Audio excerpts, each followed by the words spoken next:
가장 적절하고 가장 효과적인 방법으로 하나님의 뜻을 이루어 가십니다. 복음서를 보면 예수님이 사람들을 대하는 방법도 마찬가지였죠. 모든 사람들에게 똑같은 방법으로 접근한 것은 아니었습니다. 상황의 환경에 따라서 가장 적절한 방법으로 역사하시고 기적을 베풀어 주셨죠.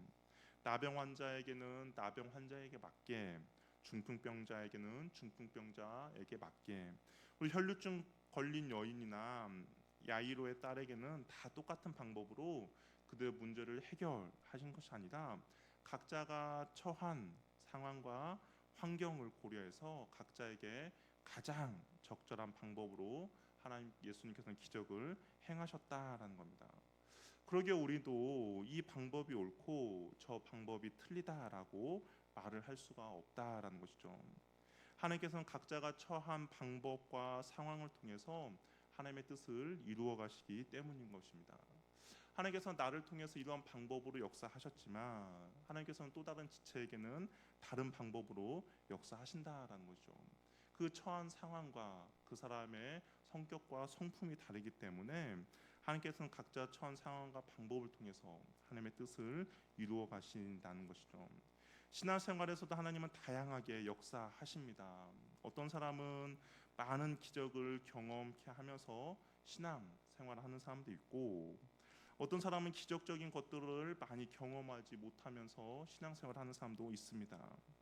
어떤 사람은 많은 어려움과 고난 속에서 신앙생활을 하고, 어떤 사람은 큰 어려움을 경험하지 않고 신앙생활을 하기도 하는 것이죠. 어떤 때는 기도와 소원이 빨리 응답되기도 하고, 어떤 때는 더디게 응답되기도 하고, 어떤 때는 응답이 되지 않는 것 같기도 한 때가 있습니다. 그러나 이 모든 상황과 환경 가운데 하나님은 다양하게 역사하고 계시고 다양한 방법으로 인도하고 계신다라는 것이죠. 한 가지 확실한 것은 하나님께서는 가장 효과적으로 가장 선한 방법으로 인도해 주신다라는 겁니다. 다양한 방법이 있지만 그 다양한 방법 가운데서도 가장 선한 방법으로 인도해 주시는 것이죠. 그러니까 어떤 때는 이런 방법대로, 어떤 때는 저런 방법대로, 어떤 사람에게는 이러한 방법으로, 어떤 저런 사람에게는 저러한 방법으로 하나님께서 인도해 주시는 것이죠. 그렇기 때문에 우리가 기적을 많이 경험한다고 해서 신앙이 높은 것도 아니고, 기적을 덜 체험했다고 해서 신앙이 낮은 것도 아니다라는 겁니다. 고난을 많이 경험했다고 해서 하나님의 사랑이 없는 것도 아니며, 큰 어려움이 없다고 해서 하나님의 사랑이 큰 것도 아니다라는 것이죠.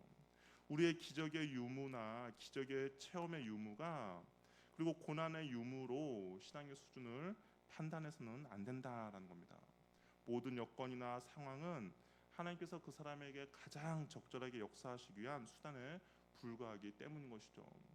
어떤 사람, 정말 지적인 사람, 정말 사실적인 직관적인 사람에게는 하나님께서 하나님의 살아계심을 체험하는 어떠한 경험을 해주게 하는 것이죠. 그래야 그 사람은 하나님을 믿을 수 있기 때문인 겁니다. 어떤 사람은 그렇지 않는 사람도 있죠. 그냥 찬양만 불러도 마음에 감동이 있는, 정말 그 감성이 풍부한 사람에게는 그런 기적은 경험케 하지 않을지라도 찬양과 말씀과 기도 가운데 하나님의 그 감동으로 하나님을 경험케 해 주신다라는 겁니다. 모든 상황과 여건은 하나님께서 그 사람에게 가장 적절하게 역사하기 때문에 내가 그 하나님을 만나는 어떤 지표가 될 수도 없고, 내가 경험한 하나님이 그거에 가장 중심이 될 수도 없다라는 겁니다. 각자의 상황과 형편 가운데 하나님께서 역사해 주시기 때문인 것이죠. 그렇기 때문에 우리는 어떤 경험과 체험으로 다른 사람을 판단해서는 안 되며 우쭐해서도 안 될 것입니다.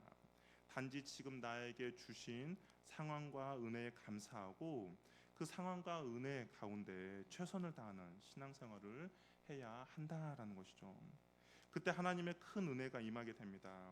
하나님의 일하심을 나의 생각과 경험, 판단으로 제한하는 것이 아니라 하나님 되심을 인정하며 나아갈 때 더 크고 놀라운 일을 경험하게 된다라는 것이죠. 이스라엘 백성들은 하나님께서 명령하신 대로 그대로 순종하였습니다.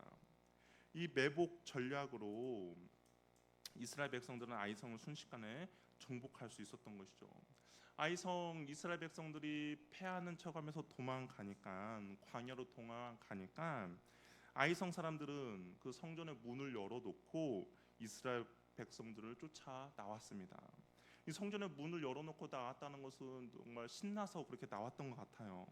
보통 이게 전쟁을 할 때 성전의 문을 잘 열지 않는데, 아마 아이성 사람들 이스라엘 백성이 도망가는 걸 보니까 너무나도 신났던 것 같습니다.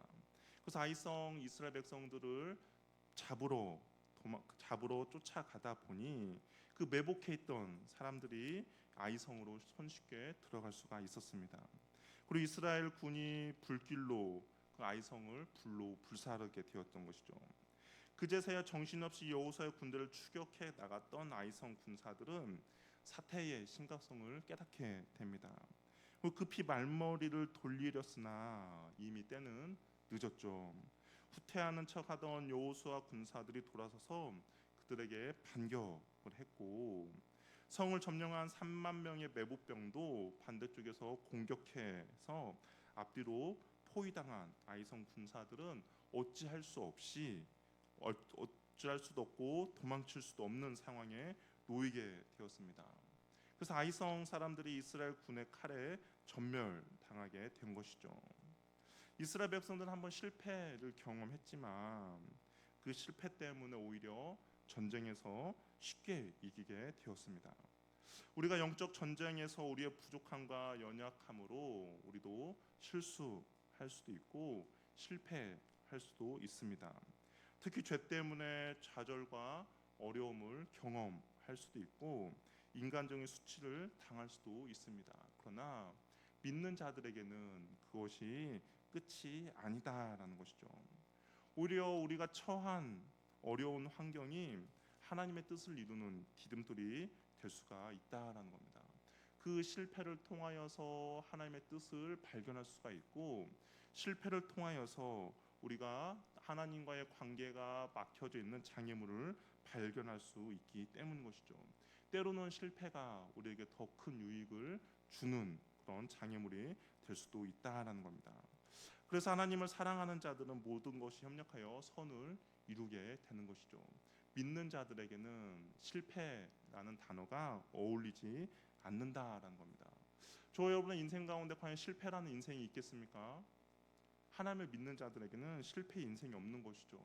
모든 것들이 협력하여 선을 이루기 때문에 내가 비록 남들이 볼 때 실패 자리에 있는 것처럼 보이고, 남들이 볼 때 내가 정말 일어설 수 없는 정말 그 구덩이에 빠져 있는 모습처럼 보일지라도 하나님을 믿는 자들에게는 그 모든 것들이 협력하여 선을 이루는 하나의 도구가 되고 하나의 경험이 될 수 있다라는 겁니다. 오히려 그런 것들이 하나님께 더욱더 가까이 나아가는 디딤돌이 될 수 있다라는 것이죠. 세상 사람들은 나의 뜻대로 잘 이루어지지 않을 때, 높은 위치에 있다가 갑자기 낮은 자리로 내려갈 때, 시험이 떨어지고 인생이 잘 풀리지 않을 때 실패했다라고 이야기를 합니다. 그러나 그리스도인들에게는 실패란 없습니다. 매복이라는 단어가 8장 전체에 정말 많이 등장하죠. 매복이라는 단어를 8장에서 찾아보면 10번 이상 등장합니다. 그런데 이 매복 혹시 다 여자분들밖에, 남자분들이 2분 계시는데 매복 혹시 해보셨습니까?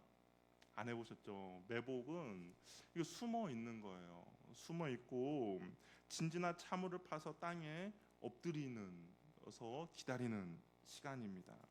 그러니까 엎드려 있든지 땅에서 정말 아무도 눈치채기 못하게 가만히 있는 것이 매복이라는 것이죠. 근데 이 매복이란 단어가 이 8장에서만 등장하는 것이 아니라 7장에서도 사용이 되고 있는데요. 우리 7장 6절 말씀 우리 같이 한번 읽어보도록 하겠습니다. 7장 6절 말씀 한번 읽어볼게요. 시작.